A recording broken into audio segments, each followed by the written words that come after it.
I guess I can say my greatest struggle as a creative, very hurtful. When I started my business, I started out with getting the Jumpstart program grant from the government, and at that point in time, they were inclining us to get our products, whatever that we need to use for our businesses, from Bahamian vendors, and we got $5,000. I got probably like $1,500 worth of stuff from Book World and Stationers. Like I said, I do printing, graphics, designing, all of that. And to get my printer, I went to another company and I never got my printer. It's like $3,500 down, gone, never got it. So that was my greatest challenge at the beginning of my business. So coming out of the gate, starting a business, and you have to now outsource. You're a printing company outsourcing printing. So it was a financial struggle.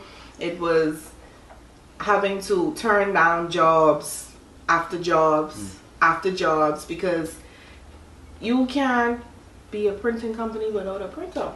Wow. Real. So that was my greatest struggle, and then getting from that point to where I'm at now, yeah, it was rough. That was for me. Well, for me, my greatest struggle as a creative would be pride. It's as if, I don't know why, but most creatives feel the same way too. It feels as if like somebody's always out to get them, like they're afraid to ask for the help, and they're afraid like there is something undermined happening behind doors, when most times persons have your best interests at heart. I mean, like Bianca, I also print. I'm a graphic designer as well. So I relate to you on the level of, oh, you have to get supplies and have to turn people down for jobs. It's like things here are so expensive to make a business, make a living from it. But when I took a trip last month to the States, I'm seeing how cheap these things are. Hello? Okay. And I'm like, I can make so much more here than I would back home, but because the things are so expensive, it's a challenge. But the industry is also saturated as well, because you have so many persons doing printing, so many persons doing graphics, so many persons doing designing, but then you can get the clientele. Getting the clientele is not the problem, but it's getting the clientele to pay for your quality. Right. See, because everybody want that $1,000 million product with they 50 cents. Sister the Inglewood. Yeah. Right. Here's my advice towards that. My advice towards that is, if you know your value, if you know your quality, don't ever lower it. Right. Because the clientele will always come. That's right. Even as me as at some point in time. Because me as a musician, people will be like, oh, musicians charge too much and what's not, but people don't understand. This is like full time. This is my livelihood. You got to put a premium on yourself. Exactly. Okay. And so I would not be charging you this price if I'm not going to give you a premium, premium ministry. Right. You know? So yeah. Because then when you don't produce the product what they expect, they then talk bad about you. Exactly. So it's like I can't really win for losing. I gave you a discount, sis. Right. You're gonna get what that discount got you. So don't feel some type of way if it isn't exactly what you wanted it to be. You cannot get a $45 invitation for $15. It's not gonna work. No, it's not gonna work. Never. But even with that being said, just those who watching, like, it'd be like, yo, if Charles have a business and Steph have a business, right? And I know Charles, I know Steph.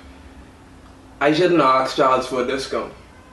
Regardless, I shouldn't ask Steph for a discount. Now, if Charles won't bless me, or Steph won't bless me, that one.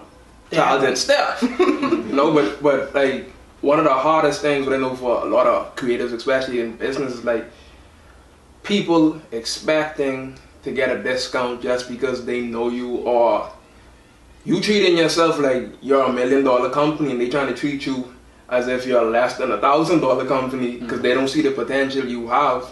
And so, like, for me, one of the greatest struggles is people trying to take advantage of the gift God put in you.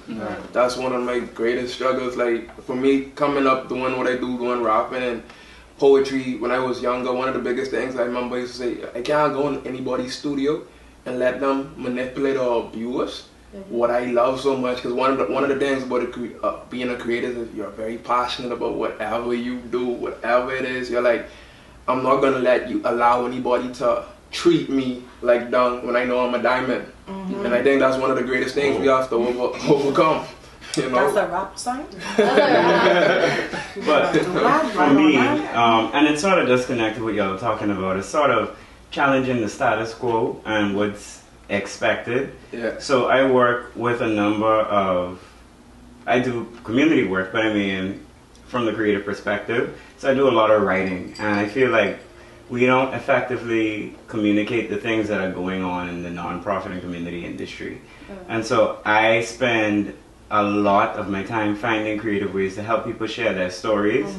But people aren't ready to take that step into world class when it comes to the way that we communicate, which could be connected to our branding and the way that we speak and the videos that we do.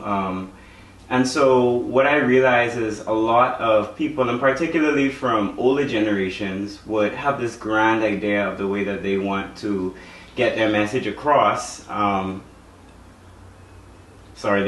way that they want to get their message across, but when it comes to actually getting it done, I'm trying to tread really carefully here. This is an ongoing challenge. There's always this hesitation of getting to the next level because this is the acceptable way. This is the way that we're used to doing it. This is the way that we're accustomed to.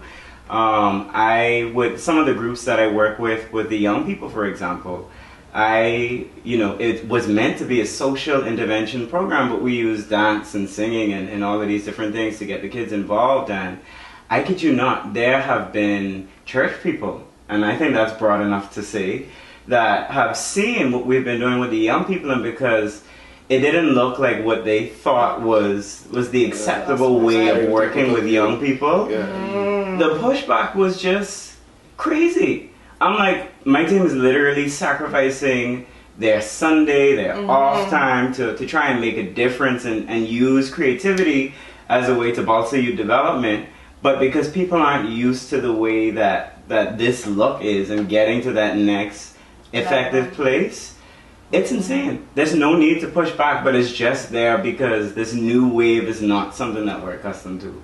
And that has been a real hindering factor.